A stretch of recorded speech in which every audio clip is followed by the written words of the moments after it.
Hi, everyone. Welcome to this month's episode of Dr. G's Think Tank on Resilience. I'm really glad you're here. We're going to dive today into a topic that I've wondered about and I think has really changed in my professional lifetime. I am solidly in the middle of Generation X, and we were raised like the boomers before us to compartmentalize somewhat, to say, hey, this is who I am at work. And at work, I just do work. I don't schedule dentist appointments. I don't spend a long time on the phone with somebody in my family. I don't spend time thinking about what's going on at home. When I'm at home, I'm at home. And when I'm at work, I'm at work. And that has, I would say, mixed success for our generation. And then along came millennials and Gen Z who said, I'm a three-dimensional person. And if you have a work question for me when I'm at home, that's fine. And if I need to do a personal thing while I'm at work, that should also be fine. And I don't compartmentalize stress. I am who I am, and I deal with everything all at once. And that has presented real opportunities and some real challenges. So I'd like to start off by introducing Erica DeReyes. Erica is an attorney who spent most of her career as an employee relations director for Aramark, which is a company so big, I've heard of it for sure. She started her own business, Employee Relations Consulting, to provide proactive training, consulting, executive coaching, to the goal of ensuring the fair, consistent, respectful, and legally compliant treatment of all employees while they're employed. Employee Relations Consulting supports clients nationwide. She works with both small and medium-sized companies, in addition to some large global corporations and their execs. Erica, hello. Thank you so much for joining me today. Thank you for having me. So here's where I want to start, Erica. In your opinion, in your experience, what are the pros and cons in compartmentalizing family stress in an effort to keep it out of the workplace? Great question. Yeah, I'll start with the pros. And I'm just going to quickly separate out my answer by whether you're a leader or whether you're an employee. So the pros for a leader is that you maintain professionalism in the work that you do and you set the example, right? The pros for the employee is that you can continue to do your work and that might even help you distract you from what's going on at home, right? That's the pros. The cons for a leader is that you set the tone. Employees look to you, listen to you, watch you, and your behavior can be contagious. So you want to be mindful that the stress that you might have at home that comes into work can have a direct impact on people who work with you.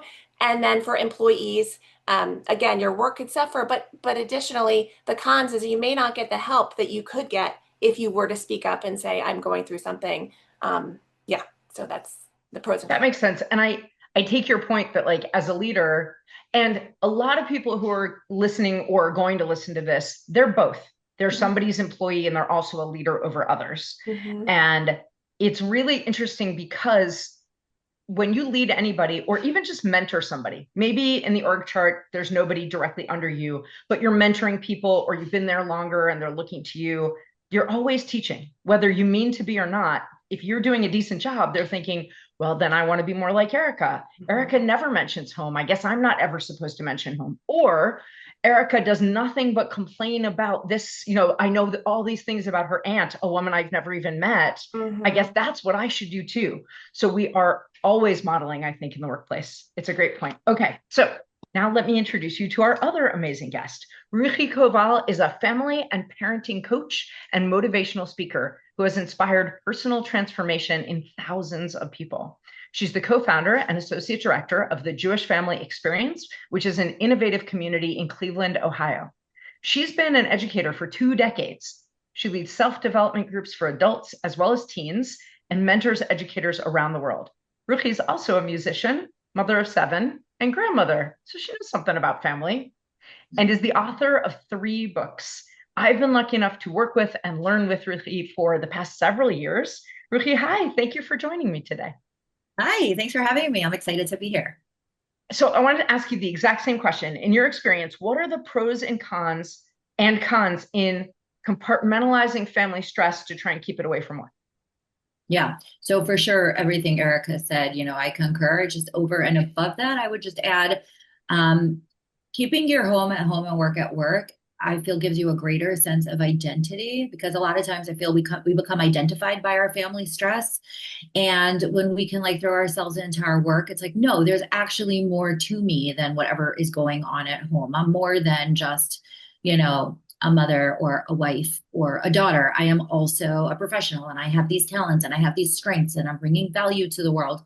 And it helps you broaden your sense of identity so you don't kind of feel like such a failure or a loser because something's not going well at home. So you're saying if I do that, if I do my best to leave my work, my family stuff at home, then I allow myself to not just be seen, but to see myself as whatever my role is at work.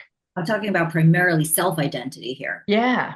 Yeah. Cons, definitely. I think that keeping work at home reduces the empathy level in the workplace, which I think is very important, meaning like, you know, we run a congregation where we employ several people, and I actually encourage my employees to share what's going on at home because I want them to have a fully embodied experience. I want to be able to give them empathy if their sister is unwell, or if there's, you know, some family occasion halfway around the world that they're missing. I want my workplace to be a place of full empathy and where people feel seen in all their facets.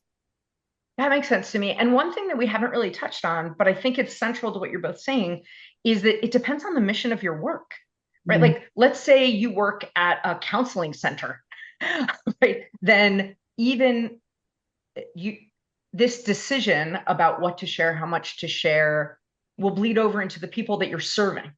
If you're working in a youth development space and you want kids to recognize that everybody struggles and that we struggle and we show up, then you have to not only show up, but also be willing to, in an age appropriate professional way, let them know that also adults have challenges, that also the people who work at your organization are facing challenges, to build empathy in kids, but also to give them a more realistic understanding of what it is to be an adult. And I can think of some of my clients who, you know, people, for example, who are in real estate or in pharma, they may not see that that's central to their mission, but certainly people who are in the business of saving the world might see that finding a balance here instead of being just what we would call professional.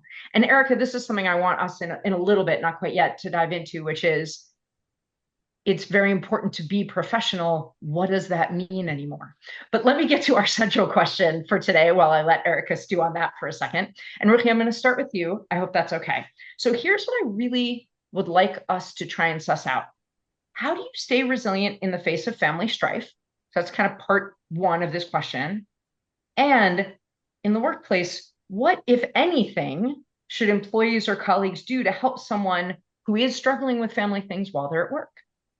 So would you start off, Ruhi, because I happen to know that it is part of your zone of genius. How do you stay resilient in the face of family strife? Yeah. So let me begin by saying that with 7 kids, I've had my share of family strife. And so with dealing with this professionally as a relationship coach, I also have had to learn this on my own in my own personal relationships. And how am I could be having a super chaotic morning with one of my kids, and then I have to show up in front of my congregation and deliver a lecture that is intelligent and inspiring. I have to keep my emotions in the corner. I have to learn how to put my stuff on a shelf and not, you know, I don't have the luxury of breaking down. People are relying on me. So, which I know is not unique, but I'm saying I've had to learn how to do this. Right. So lots of people have to do that when they're at work for a variety of reasons. Right. How do you do it? How do I do it? So a lot of it has to do with the fact that people are relying on me, and that has actually been my saving grace. Because what I find is that when I step into my zone of expertise and I am forced, because I have to put everything on the side, show up as my full and most professional self, it saves me from my own emotional breakdown. And by the time I'm done with that 45-minute lecture or running that meeting or teaching that class or whatever it is, I actually feel a lot better about myself.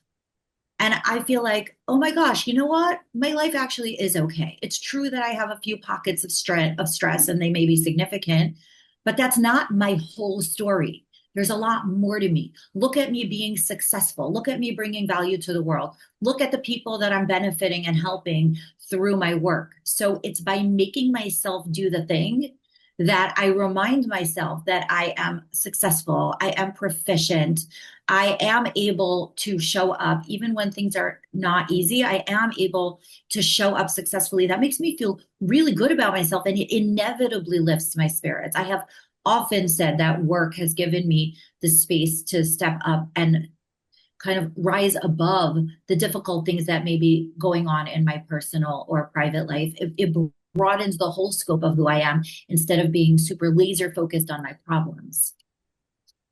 Is it true also, do you think, while you're talking about that, I'm picturing you focusing, and I want to talk about this idea a bunch, that when we say being professional, and I said, Erica, I'm going to come back to you about this, but I think one of the things we mean when we say professional is the word you used, really focused.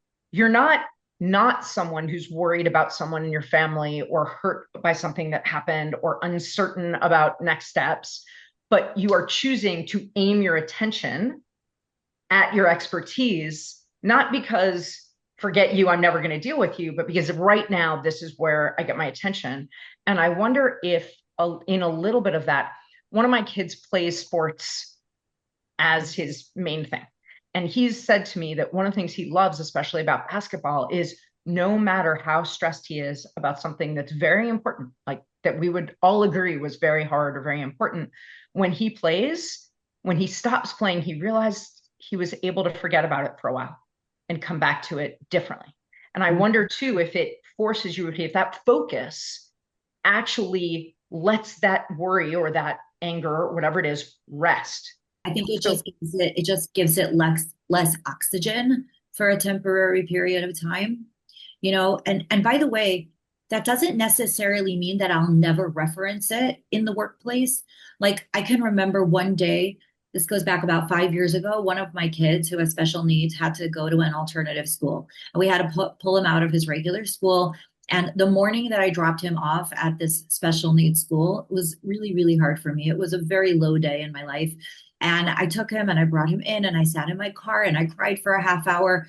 And then I had a work function that I had to show up at. And it was a lecture that I was delivering to a group of people.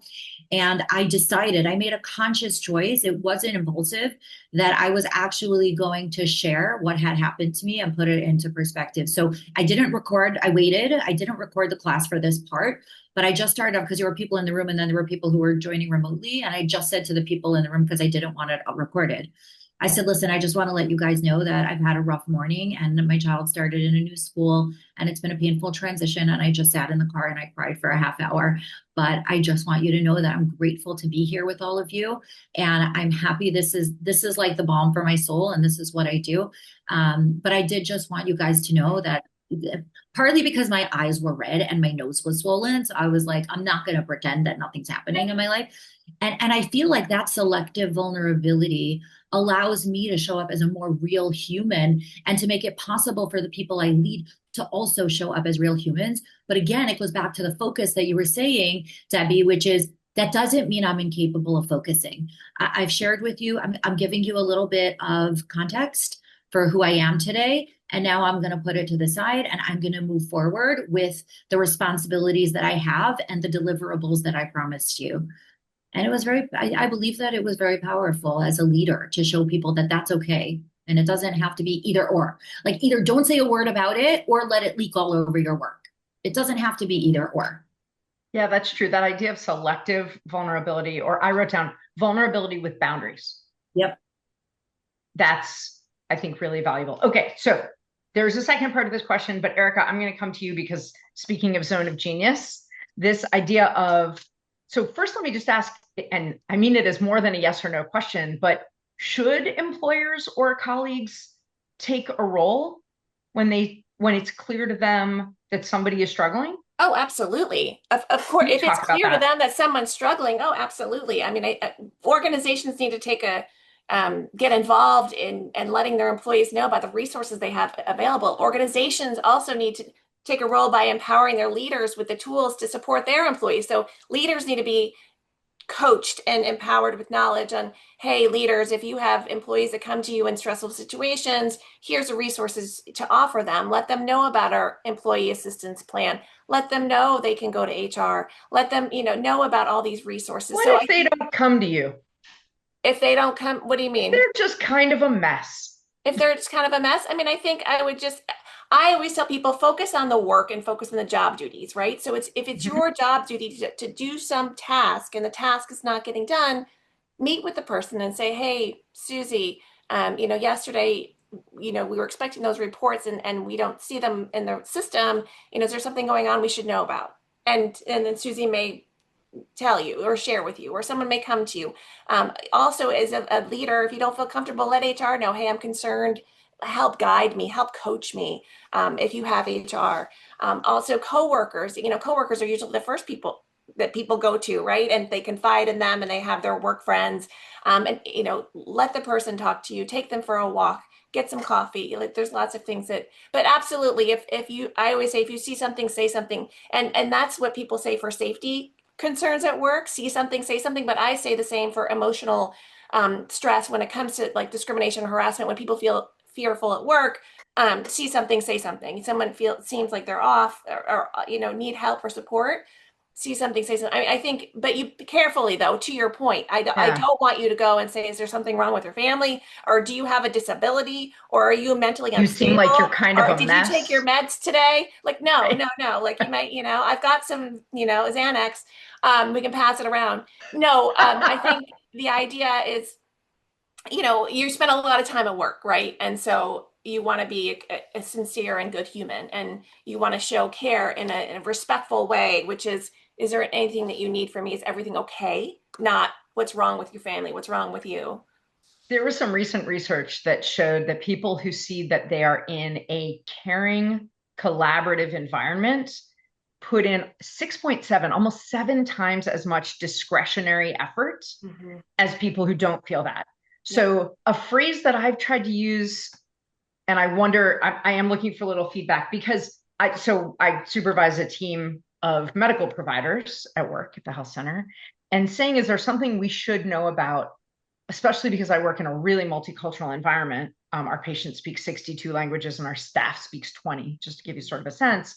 That can come off as either leading, like I'm looking for somebody to get in trouble, or punitive. And so some phrasing that was suggested to me was, is there any context that you want to add for me? Mm-hmm.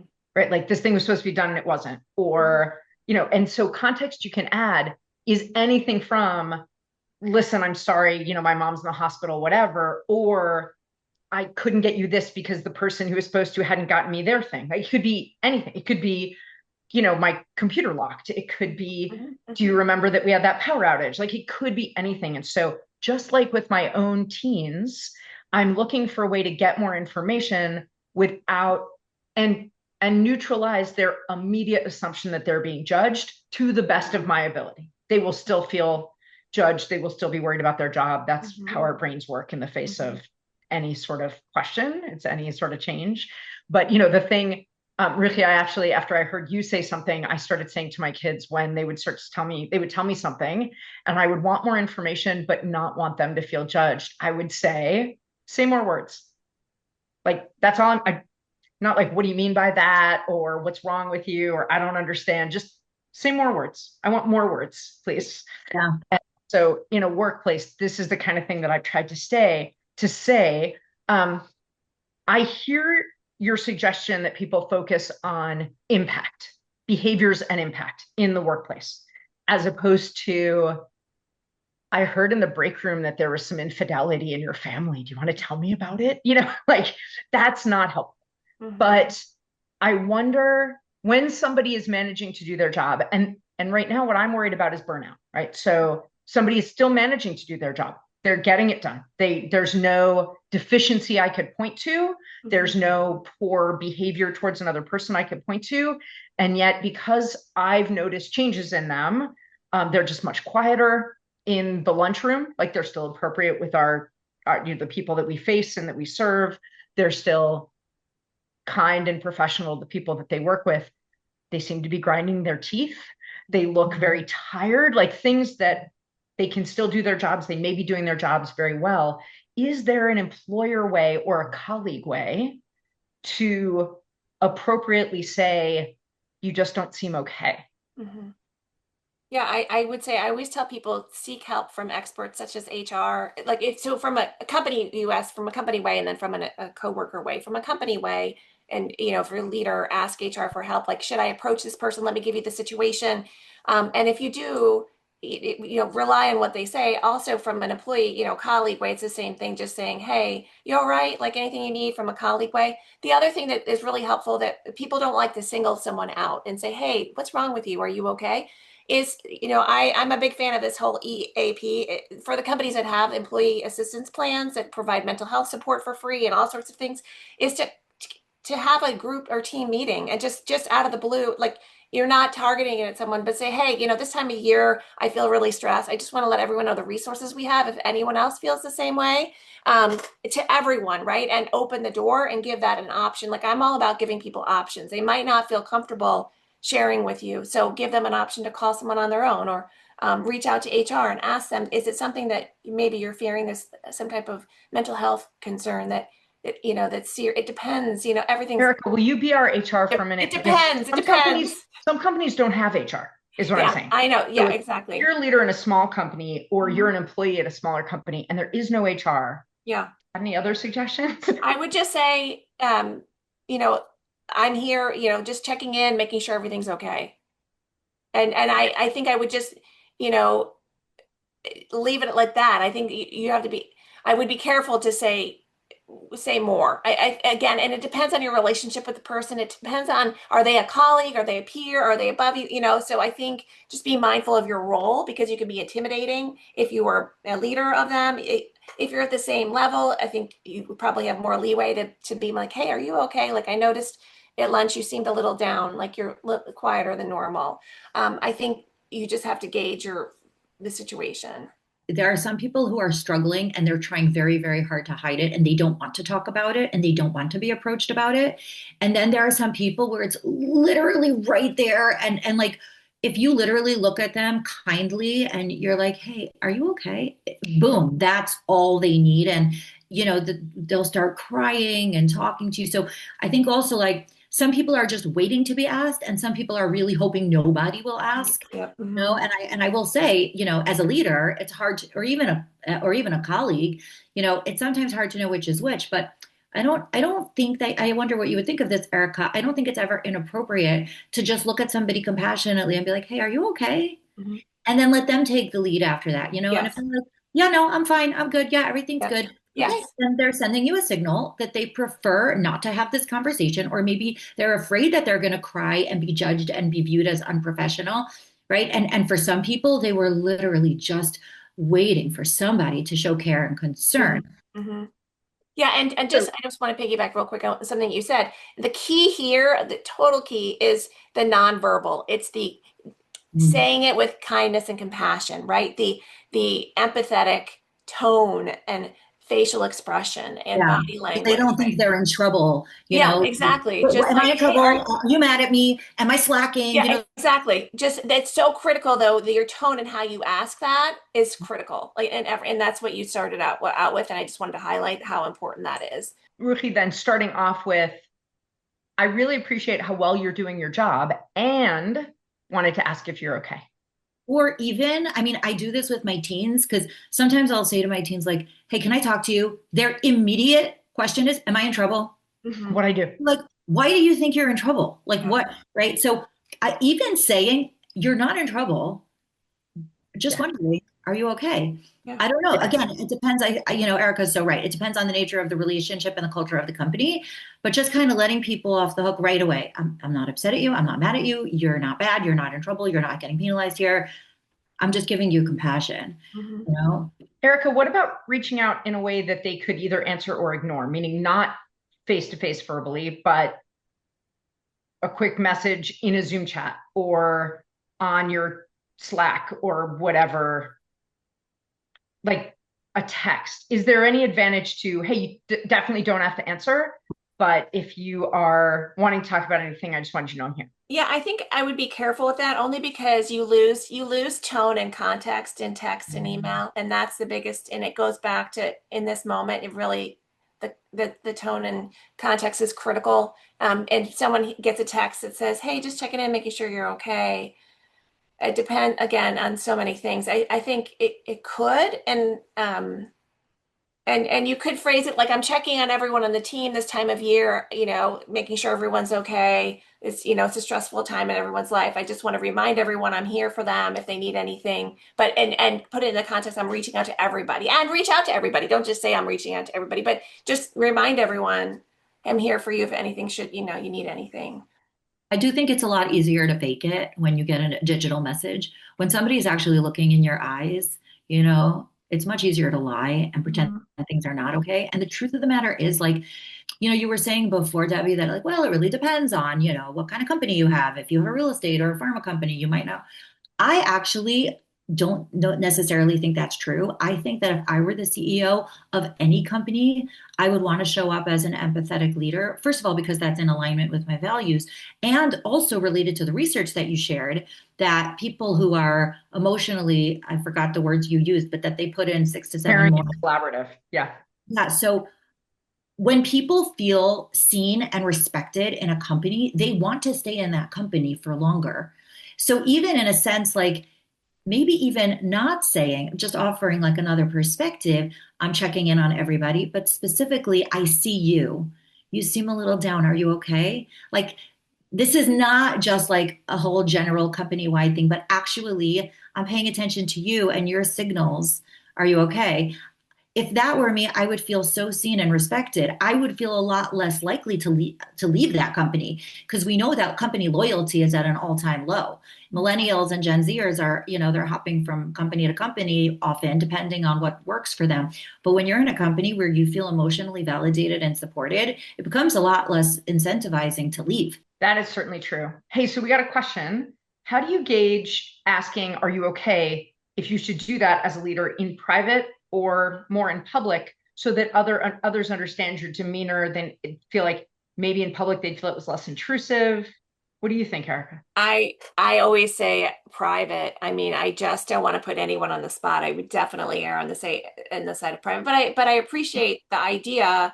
I always say praise in public, critique in private. But the same with just asking someone a personal question is definitely in private, 100%. But I appreciate what you're trying to get at. You want everyone to know you're there for them. And there's other ways to do that to your teams, right? You can send reminder, email you in your next meeting, talk about how you want to be there should anyone have any concerns. Happy to talk about it. So we once had a situation in the office where it came to my attention that one of our employees, her loved one, was very unwell, like to the point of they were making funeral arrangements. And this woman works in a room with a few other people. So when I came into the room, I said, "Hey, is it okay if we talk for a minute? Nothing's wrong. I just, can we talk for a minute?" And we stepped outside because I knew she was going to cry. And I said, I heard that you're dealing with the illness of a loved one, and I just wanted you to know that I'm here for you. And in 1 second, she just started crying and crying and crying. And she thanked me for calling her outside to a private room because she wants to show up as a professional. She doesn't want to be crying or emoting in public. And, there wasn't anything I could do for her specifically, but it was very validating for her to know that I, as the company leader, cared about her private grief that she was going through, and I just said, we're here for you. We understand, please, if you need a few minutes to go to the bathroom and, refresh yourself, take the time that you need. And I felt that that was a very, very positive step forward in our company culture. Okay, Erica, I'm gonna put you on the spot about this. What does it mean to be professional, and how can I do that and be a three-dimensional person? Yeah, great question. I do a lot of work, and the theme is on workplace civility, about treating people with respect every day in every single interaction. And I think that's what being professional is. And I think it goes to a combination of we talked about already the nonverbal communication, how you show up as a person with your emotion. Are you emotionally mature? Are you not flying off the handle? Are you composed? Are you calm? Are you cool? Are you collected? Do you listen? Do you hear? That's being professional, I think, and holding people accountable, leading with courage and value, and all the things that you already shared. I think that's being professional. Ruchi, standing on one foot, um, could you speak to us a little bit about not only as we are moving into that holiday season here in the States, but also just in general? Can you give a little advice for people who are navigating a great deal of family things that are outside their control and how to get to the place that Erica is talking about, where you're able to both listen and hear, to behave with respect towards others, to have that civility, to have that focus that you talked about? What are some strategies folks can use who care very much what's happening in their family and want to show up as their best selves at work? Yeah, it's a great question. The visual that I use is that in my heart, there are many shelves, and there are times that I have to put all my feelings in a box and close the box and put it on the shelf. It doesn't mean it's going away. It doesn't mean it's not there. The box will be there for when I'm ready to open it in the right time and place with the right people. But that's the visual that I use. I put it in the box and then I show up and I am professional. Professional means I am fully present for other people without being distracted by my own stuff. And number two, I'm able to do my job. So can I put the stuff in a box? Um, Now, also, I will say that in our family, we definitely use humor to deal with our stuff. When you can joke about something, it really shrinks it down to size and it puts it into perspective. So we make a lot of jokes about our problems, and this is something that I have found to be really helpful. And it helps it less feel like a very big, scary monster and more like, yeah, this is a part of my life. It's not all of my life. It's not my whole life, but it's one part of my life. And the third thing I would say is that you really have to assemble your team. What that means is that the workplace is not the place to process all of your personal stuff, but you do need to have a place to process all your personal stuff. So, what is that place? Who is that team of people? Is it a spouse or partner? Is it a best friend? Is it a therapist? Is it a spiritual community? Is it a friend group? There needs, is it your yoga or your running or whatever? There needs to be a time and place to process it, because otherwise that box is going to try to get off the shelf all the time. When it knows that it's going to be dealt with, it can stay in its space. But when there's no mechanism for dealing with it, it's going to keep trying to come out. So, what I'm hearing you say is what I would call the psychology of postponement. You're not saying, I'm shutting that down, it doesn't exist. You're saying, I am going to set that somewhere that it's well tended, it exists, and postpone dealing with it for a period of time, a whole workday, a presentation, a meeting, Yep. until lunch, whatever it is.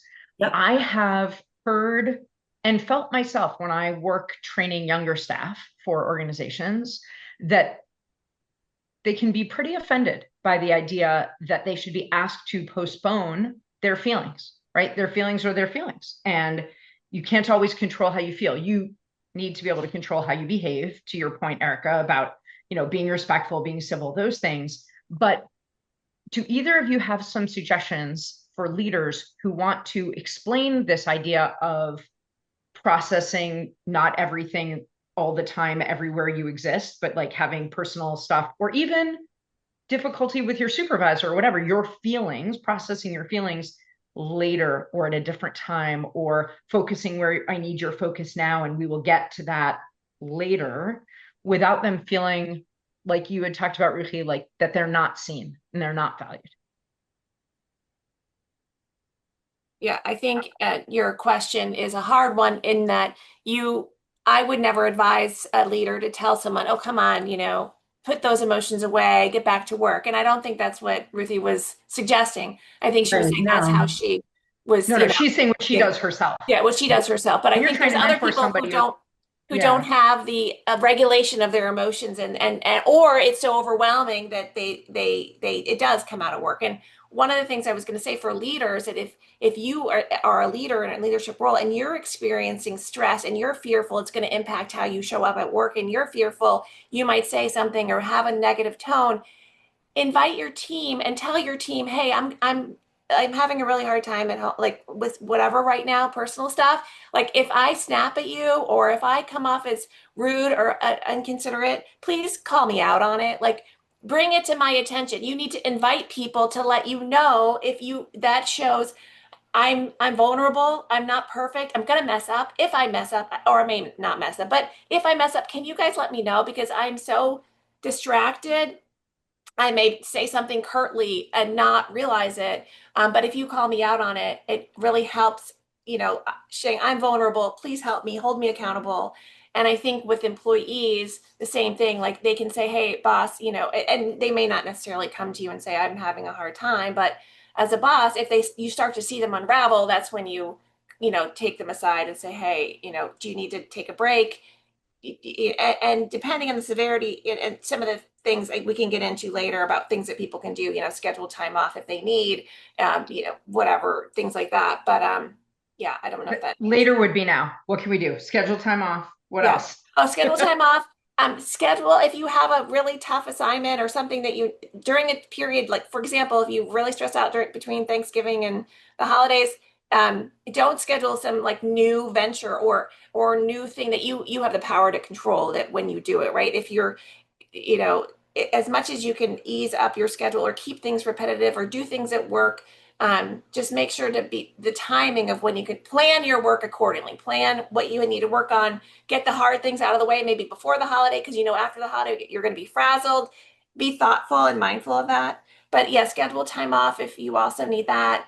That's another tip, and schedule your work if you have any control over it. A lot of people do end of year evaluations with employees. Would you suggest not doing that? Now I'm listening to you and thinking maybe not the best time to get feedback and give feedback to people between Thanksgiving and winter I holidays. mean, it's a ton of work on both sides. It really a ton of work for the leader. But however, it depends on how, if you have a great review, it's a great thing, right? If you have a poor review, it's a poor thing. However, I think that most importantly, people want to know. They want answers. They want to know, how am I doing? Like, where do I stack up? And if someone gives a good review, hopefully, and to your point, maybe, I don't know. I think everything is, I don't think that there would be a different time to do it if you have a fiscal year, if it is what it is. But I, I think just, I guess I'm talking about 2026 planning. yeah. I Maybe just mean, think about shifting them. I see like June year end. That's great because you don't have the holiday stress. But then sometimes people do November. But yeah, I mean, I guess you could. But I think dealing with the end of the year, I think, yeah, people want clarity. Like clear is kind. Tell me how I'm doing. But yeah, if someone's having a bad time with it, it's going to be really bad if the feedback is bad. Um, but I have to think more about that. Okay. All right. So I want to take a little bit of time to sum up some of the things I've heard you say. It's occurring to me that if I were to give us a theme for this entire conversation, it is how to give context for what you're experiencing without centering yourself entirely. Meaning, when you're going through something that could be impacting you negatively in the workplace, it's really valuable as a leader or as an employee, if you feel that it's a safe thing to do, to give some context.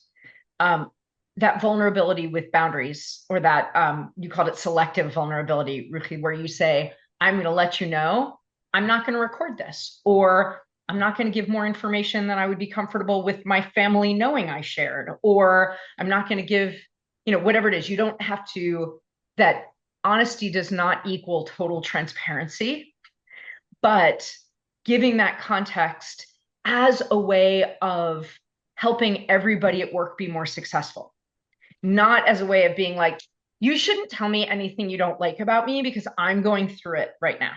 Mhm. Not saying I shouldn't have to be asked to do my share of this project because, I have stuff, but a way of helping everybody at work be more successful, helping them see you in a favorable light, but also helping them understand if you have a reaction they don't love, it's likely about you and not about them. Leaders, certainly, I think, not just empathetic leadership, but also responsible leadership means saying, hey, just to let everybody know, next week's the year anniversary of my mom's passing, and I might not be my very best self. I certainly do it in my own family. I'll walk in and be like, very bad day. If you had a question or a complaint, please wait an hour. Yeah. And it's just a respectful kindness.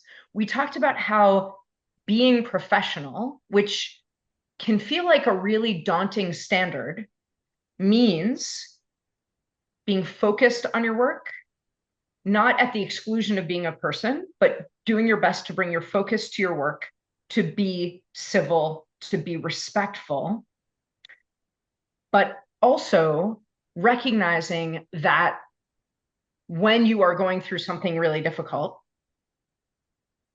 focusing on your work can serve you really well, can remind you of your competence, can remind you of the other aspects of your identity, can serve to place whatever you're struggling with in a larger context where it maybe doesn't feel quite as overwhelming or quite as threatening.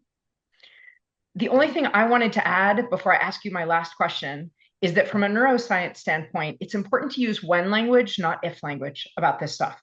When a home stress or a family stress impacts you at work, when you're having emotions that get in the way of the task that's in front of you, when you don't feel equal to whatever you're meant to be doing about your responsibilities, not if, because it's a long life and those things definitely happen to all of us. I want to end by asking, and Erica, I'm going to start with you. When you face a chronic family stress, what have you tried to bring a little fun or joy back into family interactions? Yeah, I think I'm the queen of just changing the subject.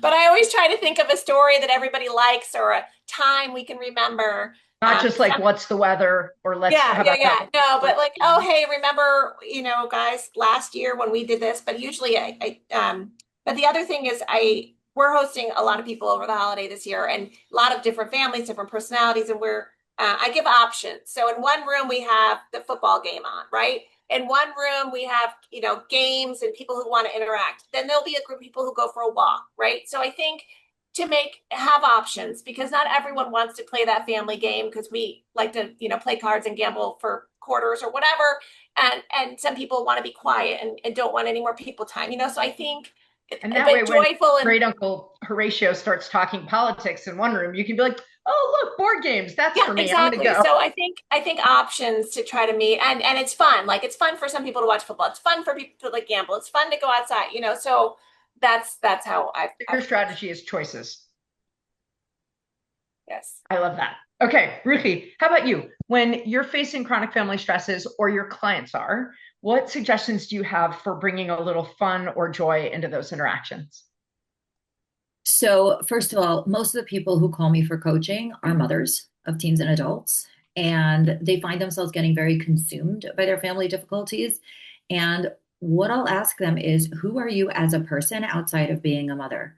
What are the things that you love to do? What are the things that interest you and excite you? What kind of books do you like to read? What kind of movies do you like to watch? What kinds of things do you like to talk about?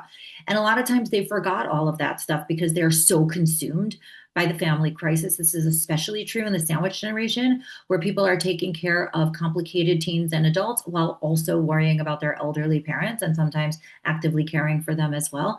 So, what I really coach my clients to do and have fully stepped into myself is reclaiming your own identity. And a lot of times that's work. Well, I'm a lawyer. I'm a really successful lawyer, but I took a leave of absence because my child dropped out of school. Mm, you might want to rethink that because if that's something that you're really good at and that gives you a sense of identity and purpose, that's something that you enjoy and you're really valued and you feel very intelligent there. That might just be what you need to take the pressure and the stress. And, a lot of people tend to take their problem and they magnify it and they make it their whole life. So I just had a mom on a coaching call tell me that she got when her child got more difficult, she got a job because she needed something else to think about. And she goes, it's not my dream job. It's not what I trained for, but I love it. And it's a place to not think about my problems. And it's a place where I get validation. People tell me I'm doing a really good job. My son never tells me that. So, you know what I mean? I think sometimes it's counterintuitive, but to really reclaim, and sometimes it's not work. Sometimes when I say reclaim who you are, oh, I'm a person who loves to work out. I'm a person who loves to read historical fiction. I'm a person who loves to volunteer. I'm a person who loves to cook. Cool. You forgot all that stuff because you got consumed with your family issues. Okay. Reclaim who you are. So for other people, give them options. And for yourself, claim a part of your identity that brings you some satisfaction or joy. I will say in my family, when we're headed to an event where my kids are telling me why it isn't going to be good, or I'm telling myself a story about how it isn't going to be good, we have a phrase we say in our family, which is, we don't go anywhere to have a bad time. So what can we control? Everybody, thank you so much for joining me. We're going to take a hiatus for not just 1 month, but 2 months. We're going to be off for December and January. Come back with our next episode in February, and we'll have some cool announcements about that at the beginning of the calendar year. Thank you all for joining us. And for everyone who's listening later, please go to the comments and let us know any thoughts or questions that you have about this. Thanks, everybody. Take care.